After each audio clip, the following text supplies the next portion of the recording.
Gold, trusted gold buyers. మీరు తాకట్టు పెట్టిన బంగారాన్ని విడిపించి ఈ రోజు ఉన్న మార్కెట్ ధరకు కొనబడను.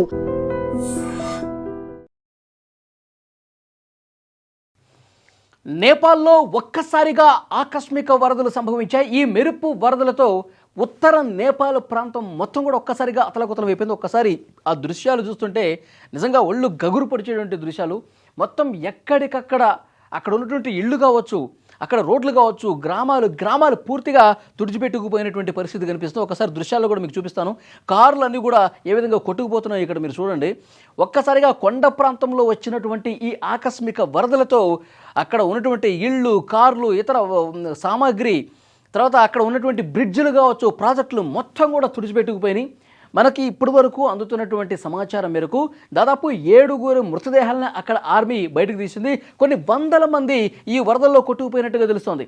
ముఖ్యంగా నేపాల్, ఉత్తర నేపాల్లో రసువా అనే ఒక జిల్లా ఉంది. రసువా జిల్లాలో వచ్చినటువంటి ఈ ఆకస్మిక వరదలతో పూర్తిగా కొన్ని గ్రామాలు అంటే వాటికి స్వరూపాలు కూడా పూర్తిగా మారిపోయినాయి. అసలు ఇక్కడ గ్రామం ఉండేదా అన్నట్టుగా పరిస్థితి మారిపోయింది. చూడండి, అంటే ఎగువ నుంచి వస్తున్నటువంటి ఈ వరద ఉధృతికి ఏ విధంగా అక్కడ మొత్తం కూడా కొట్టుకుపోతున్నాయో స్క్రీన్ మీద దృశ్యాలు చూస్తే మీకు అర్థమవుతోంది. రసువా జిల్లాలో ఉన్నటువంటి ప్రస్తుత పరిస్థితి బుధవారం ఉదయం ఇక్కడ వచ్చింది. అయితే అక్కడ బోటెకోషి అని చెప్పి నది ఉంటుంది. ఆ బోటెకోషి నది ఉధృత రూపం దాల్చడంతో ఈరోజు ఉదయం ఒక్కసారిగా ఆ ప్రవాహం అనేది పెరిగి మొత్తం ఊళ్ళలోకి వచ్చేయడంతో చాలా వరకు ఇబ్బంది పడ్డ పరిస్థితుంది. ఒక్కసారి మీరు పైనుంచి వీడియో తీశాడు ఒక వ్యక్తి. ఒక్కసారి మీరు చూడండి, ఇక్కడ బ్రిడ్జ్ ఏ విధంగా ఉంది, దానికి ఇక్కడ పైనుంచి ఏ విధంగా వరద వస్తుంది, వరద ఉధృతి గంటకి ఎట్లా పెరుగుతుంది, నిమిషానికి ఎట్లా పెరుగుతుంది చూడండి. ఈ బ్రిడ్జ్ కూడా కొట్టుకుపోతుంది.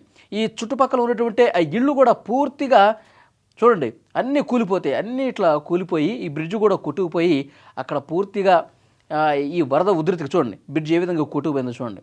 అట్లా దానికి ఆనుకుని ఉన్నటువంటి ఇళ్ళు, పెద్ద బిల్డింగులు కూడా మొత్తం కూలిపోయి అందులో ఉంటున్న వాళ్ళు కూడా ఈ వరదలో కొట్టుకుపోయినటువంటి పరిస్థితి ఉంది. కొన్ని వందల మంది ఈ వరద ప్రవాహంలో కొట్టుకుపోయినట్టుగా తెలుస్తుంది. యాక్చువల్గా ఇవి వర్షాల వల్ల వచ్చినటువంటి వరద కాదు, ఏదో భారీగా వర్షాలు పడి ఆ వరదల వల్ల వచ్చినటువంటి ఇది కాదు.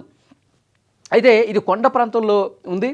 అక్కడ హిమానీ నద ప్రవాహం వల్ల అంటే ఆ కొండలో ఉన్నటువంటి మంచు ఒక్కసారిగా కరిగి విస్ఫోటనమయ్యి ఈ విధంగా సమీప గ్రామాల్లోకి వచ్చేస్తుంది. బోటెకోషి నదిలోకి ఆ ప్రవాహం పెరిగి దాని తీవ్రత ఈ గ్రామాల మీద పడిందన్నట్టుగా తెలుస్తోంది. వాతావరణ శాఖ అధికారులు అయితే చాలా క్లియర్గా చెప్తున్నారు, ఇది వర్షాల వల్ల వచ్చినటువంటి వరద ప్రవాహం కాదు, దీనికి ఇంకా వేరే కారణాలు ఏమున్నాయన్నది కూడా ప్రస్తుతం అధికారులు విశ్లేషిస్తున్నటువంటి పరిస్థితి. గతంలో కూడా ఈ విధంగా ఉధృతంగా ప్రవాహం వచ్చి చాలామంది చనిపోయారు. కానీ ఇప్పుడు దానికి అంతకు మించి అన్నట్టుగా పెద్ద ఎత్తున ఇక్కడ వరద వచ్చింది. మొత్తం కూడా ఎక్కడికక్కడ కొట్టుకుపోతున్నటువంటి పరిస్థితి కనిపిస్తుంది. నేపాల్ ప్రధాని బాలన్ షా ప్రస్తుతం అత్యవసర సమావేశం అనేది ఏర్పాటు చేశారు. స్థానికంగా ఉన్నటువంటి అధికారులతో ప్రతి గంటకి అప్డేట్స్ తెలుసుకుంటూ మాట్లాడుతున్నారు. ఆర్మీకి చాలా క్లియర్గా ఇన్స్ట్రక్షన్స్ ఇచ్చారు. ప్రస్తుతం ఆ గ్రామాల్లో ఆర్మీ పూర్తిగా, ఎందుకంటే వాళ్ళకు కూడా రెస్క్యూ చేయడం కష్టమైపోతుంది. ఎందుకంటే ఈ రసువా జిల్లాలో ఉన్నటువంటి ఈ గ్రామాలు, ఈ ప్రభావిత ప్రాంతం వరద వచ్చింది, ఆ ప్రాంతంలో మొత్తం చుట్టూ కొండలే ఉంటాయి. ఆ కొండ ప్రాంతాల్లో అంతా మట్టి, రాళ్ళు, కొండకి ఇరువైపులా పెద్ద బండరాళ్ళు ఇవి ఉండటం చేత ఆర్మీ కూడా వెంటనే అక్కడ రియాక్ట్ అయ్యి రెస్క్యూ చేయలేనటువంటి పరిస్థితి ఉంది. కొన్ని ప్రతికూలమైనటువంటి పరిస్థితులు అక్కడ ఉన్నాయి సహజంగానే.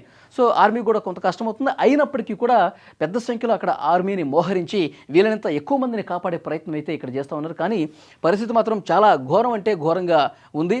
మొత్తం పైనుంచి తీసినటువంటి షాట్ వరకు చూడండి, మొత్తం ఆ వరద ఒక్కసారిగా ఉప్పొంగి రావటం వల్ల ఏ విధంగా ఆ గ్రామాలు మొత్తం బ్రిడ్జ్లు కొట్టుకుపోయినాయి, రోడ్లు కొట్టుకుపోయినాయి, ఇళ్ళు కొట్టుకుపోయినాయి, మొత్తం ఆ వాహనాలు కొట్టుకుపోయినాయి. అసలు ఉండటానికి వీల్లేని పరిస్థితుల్లో కొన్ని గ్రామాలు తుడిచిపెట్టుకుపోయినటువంటి పరిస్థితి ఉంది. అక్కడ ఇళ్లలో ఉన్నటువంటి కొన్ని వందల మంది ఆల్రెడీ వరదలో కొట్టుకుపోయారంటే వాళ్ళు అసలు బతుకున్నారో లేదో కూడా తెలియని పరిస్థితుంది. ఇప్పటివరకు ఆర్మీ వెంటనే రియాక్ట్ అయ్యి ఒక 7 మృతదేహాలు ఒక్క నిమిషంలోనే వాళ్ళ 7 మృతదేహాలు కనిపిస్తే బయటికి తీశారంట. కానీ ఆ వరదలో ఎంతమంది కొట్టుకుపోయారు, ఆ ఇళ్లలో ఎంతమంది ఉన్నారు ఏంటన్నది కూడా లెక్క తెలియనటువంటి పరిస్థితి కనిపిస్తుంది. చాలా దారుణంగా అక్కడ సిచ్యువేషన్ అయితే ప్రస్తుతం ఉంది. నేపాల్లో ఆకస్మికంగా వచ్చినటువంటి రసువా జిల్లాలో వచ్చినటువంటి ఈ పరిస్థితి వల్ల చాలా భయంకరమైనటువంటి సిచ్యువేషన్ కనిపిస్తుంది. ఇక్కడ చూడండి, ఇక్కడ ఒకవైపు వరద ఉధృతి కనిపిస్తుంది, ఇంకోవైపు ఒక వాహనం ఇటుగా వెళుతోంది. ఆ వాహనం కూడా పూర్తిగా చూడండి ఈ ముందు కదలలేనటువంటి పరిస్థితి ఉంది. ఆ వాహనం అక్కడే ఆగిపోయింది. మొత్తం ఎక్కడికక్కడ కరెంటు పోల్స్, స్తంభాలు కావచ్చు అన్నీ కూడా విరిగి పడతా ఉన్న ఇళ్ళన్నీ కూడా కొట్టుకుపోతున్న పరిస్థితి ఉంది. సో ఆపన్న హస్తం కోసం వెయిట్ చేస్తోంది నేపాల్ ప్రస్తుతం. నేపాల్ చుట్టుపక్కల ఉన్నటువంటి సరిహద్దు గ్రామాల్లో వచ్చినటువంటి ఈ ఆకస్మిక వరదల వల్ల చాలా దారుణమైనటువంటి సిచ్యువేషన్స్ ఉన్నాయి. మొత్తం ఆహాకారాలే వినిపిస్తూ ఉన్నాయి. అక్కడి నుంచి వెళ్ళిపోండి, ఇక్కడ ఎవరు ఉండొద్దు, మీరు ఈ వరద ఉధృతి ప్రభావ ప్రాంతాల్లో అసలు ఉండొద్దు అని చెప్పే అవకాశం కూడా లేదు. ఎందుకంటే తేరుకునే లోపే సడన్గా వచ్చేస్తే అప్పటికప్పుడు వాళ్ళు కూడా ఏమీ చేయలేనటువంటి నిస్సహాయ స్థితి ఉంది. సో ప్రస్తుతం అక్కడ ఆర్మీ అయితే రెస్క్యూ కార్యక్రమాలు అయితే తీవ్రంగా చేసినటువంటి పరిస్థితి ఉంది. కొన్ని కార్లు అయితే కొట్టుకుపోయినాయి. ఆ కార్లలో ఎంతమంది ఉన్నారు ఏంటనేది కూడా లెక్క అయితే తేలినటువంటి సిచ్యువేషన్ కనిపిస్తోంది. కానీ కొండ ప్రాంతం కావటం చేత అక్కడ హిమానీ నదం అంటే మంచుతో కప్పబడినటువంటి ప్రాంతాలు ఉండటం చేత అవన్నీ కూడా ఒక్కసారిగా కరిగిపోయి ఈ విధంగా అక్కడ బోటెకోషి నదిలోకి ప్రవాహం పెరిగి ఆ వరద ఉధృతి అనేది ఇటువైపు గ్రామాల మీద పట్టడం చేత ఈ సిచ్యువేషన్ ఉన్నట్టుగా కనిపిస్తోంది. ప్రస్తుతం అధికారులు ఇంకా అక్కడికి చేరుకోలేదు. ఆర్మీ అయితే కొంతమంది అక్కడికి వెళ్ళారు. అధికార యంత్రాంగం అక్కడికి వెళ్ళి పరిస్థితిని పూర్తిగా పరిశీలించడానికి కొంత సమయం పట్టే అవకాశం కనిపిస్తోంది. దాదాపు అక్కడ రెస్క్యూ పూర్తి కావడానికి కొన్ని వారాలు పట్టే అవకాశం ఉంది. ఎందుకంటే చాలామంది కొట్టుకుపోయారు కాబట్టి వాళ్ళు ఎంత దూరం కొట్టుకుపోయారు, ఏంటి పరిస్థితి ఇవన్నీ తేలాలి, ఈ వరద ఉధృతి తగ్గాలి. కాబట్టి కొంత టైం పట్టే అవకాశం అయితే కనిపిస్తుంది. చాలా ఒక భయంకరమైనటువంటి సిచ్యువేషన్ నేపాల్లో ప్రస్తుతం కనిపిస్తుంది. ముఖ్యంగా రసువా జిల్లా గతంలో కూడా ఒకసారి ఇదే విధమైనటువంటి వరద రావటం చేత 10 మంది చనిపోయారు గతంలో. సో ఇప్పుడు ఈ సంఖ్య వందల్లో ఉండే అవకాశం కనిపిస్తోంది. కొన్ని వందల మంది. ఎందుకంటే ఇళ్లలో తమ పనులు తాము చేసుకోవడానికి ఉంటారు. చూడండి, ఇక్కడ ఈ బిల్డింగ్స్ అన్నీ ఉన్నాయా, ఆల్రెడీ అందులో మనుషులు ఉన్నారు. ఎందుకంటే ఈ వర్షాలు పడితే వర్షం వల్ల వచ్చినటువంటి వరద అనుకోండి, ప్రభుత్వానికి తెలుస్తుంది, అధికారులు తెలుస్తుంది, వరద ఎక్కువ ఉధృతి పెరుగుతోంది, బోటెకోషి నది నుంచి ఎక్కువగా ప్రవాహం వస్తుంది, మీరు వెంటనే ఖాళీ చేయండి, మీకు కొన్ని పునరావాస కేంద్రాలు ఏర్పాటు చేశారు, సురక్షిత ప్రాంతాలు కొన్ని అలాట్ చేశారు, అక్కడే మీకు ఫుడ్ బెడ్ అంతా ముసలి వాళ్ళకి మందులు అన్నీ కూడా ఏర్పాటు చేశారు, మీరు అక్కడికి వెళ్ళండి అంటే వెంటనే వాళ్ళు వెళ్ళిపోతారు. వాళ్ళకి టైం ఉంటుంది. ఎందుకంటే వర్షాలు పడతానే, ఎగువ నుంచి వర్షం వస్తుంది, వరద వస్తుంది. కానీ ఇది వర్షాలతో సంబంధం లేదు, వర్షాల వల్ల వచ్చినటువంటి వరద కాదు. ఆకస్మికంగా ఒక్కసారిగా ఎగువ పైనుంచి ఆ కొండ ప్రాంతాల నుంచి, మంచు ప్రాంతాల నుంచి బోటెకోషి నదిలోకి ఆ వరద ప్రవాహం పెరిగి ఉన్నట్టుండి ఉప్పొంగి ఇట్లా ఊళ్ళ మీద పట్టం చేత చూడండి, పైన బిల్డింగ్ల మీదకి ఎక్కారు వీళ్ళు. బిల్డింగ్ల మీదకి వెళ్ళి వాళ్ళు వీడియోలు తీస్తూ ఉన్నారు. వాళ్ళు అసలు వీడియో తీసే అవకాశం ఇక్కడ లేకపోతే ఇంత భయానకమైనటువంటి దృశ్యం కనిపించేది కాదు. సో కొంతమంది వీడియోలు తీయటం చేత, అది సోషల్ మీడియాలో పెట్టడం చేత నేపాల్లో ఉన్నటువంటి ఆ ఉధృతమైనటువంటి ఆ వరద ఉధృతికి సంబంధించినటువంటి దృశ్యాలు చాలా క్లియర్గా, ఆ వేగం చూడండి ఒక్కసారి, ఆ వాటర్ వేగానికి ఏదైనా సరే కొట్టుకుపోతుంది. పెద్ద పెద్ద వెహికల్స్ కావచ్చు, బ్రిడ్జ్లో కొట్టుకుపోయినట్ట.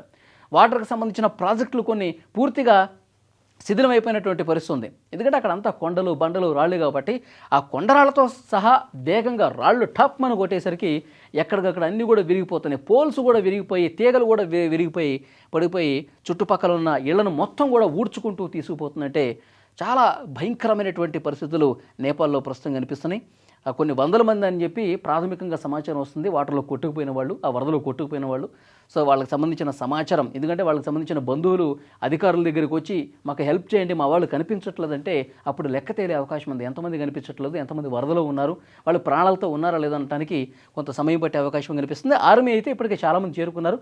సో ఆ ఆర్మీ సిబ్బంది కూడా ఇప్పుడు పునరావాస కేంద్రాలు ఏర్పాటు చేసే ప్రయత్నం ఇక్కడ జరుగుతుంది. రెస్క్యూ ఆపరేషన్ అయితే ఇంకా ఒక 2-3 రోజుల పాటు కొనసాగే అవకాశం అయితే కనిపిస్తుంది. ఈ వరద ఉధృతి ఇంకా తగ్గలేదు. మనకు వస్తున్నటువంటి ఇన్ఫర్మేషన్, ఆ బోటెకోషి నది ప్రవాహ ఉధృతి ఇంకా తగ్గలేదు. కాబట్టి ఆ రసువా జిల్లాలో ఉన్నటువంటి ఈ వరద ప్రభావిత ప్రాంతాల ప్రజలు ఇంకా అప్రమత్తంగా ఉండండి, వీలైనంత వరకు దూరంగా వెళ్ళండి, వీలైనంత వరకు మీరు దూర ప్రాంతాలకు వెళ్ళి మీ ప్రాణాలు రక్షించుకోండి అని చెప్పి అక్కడ రెస్క్యూ చేస్తున్నటువంటి ఆర్మీ అధికార యంత్రాంగం చెప్తున్నటువంటి పరిస్థితి ఉంది. సో ఎప్పటికప్పుడు ప్రధాని బాలన్ షా కూడా పరిస్థితిని సమీక్షిస్తూ ఉన్నారు, అంచనా వేస్తూ ఉన్నారు. చూడండి, పైనుంచి తీసినటువంటి ఈ షాటు, అంటే వరద ఏ విధంగా దూసుకొస్తుందో కూడా దాన్ని బట్టి మనకి అర్థమవుతుంది. సో డెఫినెట్గా ఇంకా రెస్క్యూ ఉధృతంగా జరిగి ఎవరైనా ఇంకా వరదలో చిక్కుంటే వాళ్ళని ఆర్మీ కాపాడాలని చెప్పి అక్కడ అందరూ కూడా కోరుతూ ఉన్నారు. అక్కడ ప్రజల్లో ఒక ట్రామా అనేది కనిపిస్తోంది, ఒక ప్యానిక్ గురైనటువంటి సిచ్యువేషన్ ఒక్కసారిగా రావటం చేత. సో అక్కడ సహాయ కార్యక్రమాలు ఇంకా ముమ్మరంగా జరుగుతున్నాయి.